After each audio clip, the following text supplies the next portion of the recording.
Bonjour, lorsque vous avez un tableau de chiffres, malheureusement, toutes ces données sont difficiles à lire. Et si on vous demande de faire une présentation graphique, ce que vous obtenez est totalement illisible. Ce que je vous propose aujourd'hui, c'est de découvrir les graphiques Sparkline qui s'affichent directement dans une cellule. Il y a une version avec des courbes et des traits, une version en histogramme, une version en conclusion et perte, et à chaque fois, vous pouvez rajouter des points et changer les couleurs. Et bien voilà, c'est parti, nous découvrons les Sparkline. Mettez-vous dans la cellule où vous voulez la première courbe. Ici par exemple, je vais me mettre à la fin de l'année 2017.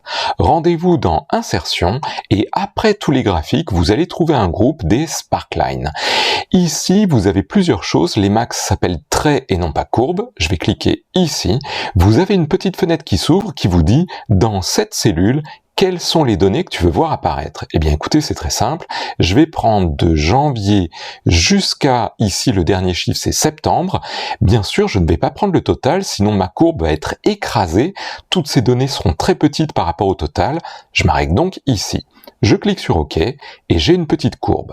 Maintenant, si je zoome un petit peu, vous voyez que en bas à droite, j'ai un petit carré, je peux cliquer dessus et étirer. Écoutez, si vous avez envie, vous pouvez même descendre sur la ligne de total pour voir un petit peu ce que cela donne. Vous remarquerez que lorsque l'on clique sur les cellules où il y a des Sparkline, un nouveau menu apparaît en haut qui s'appelle Sparkline. Lorsque vous cliquez dessus, vous avez un certain nombre de points que vous pouvez faire apparaître. Par exemple, les points en haut, les points en bas, les points négatifs, le premier point, le dernier point, etc. Toutes les marques si vous voulez.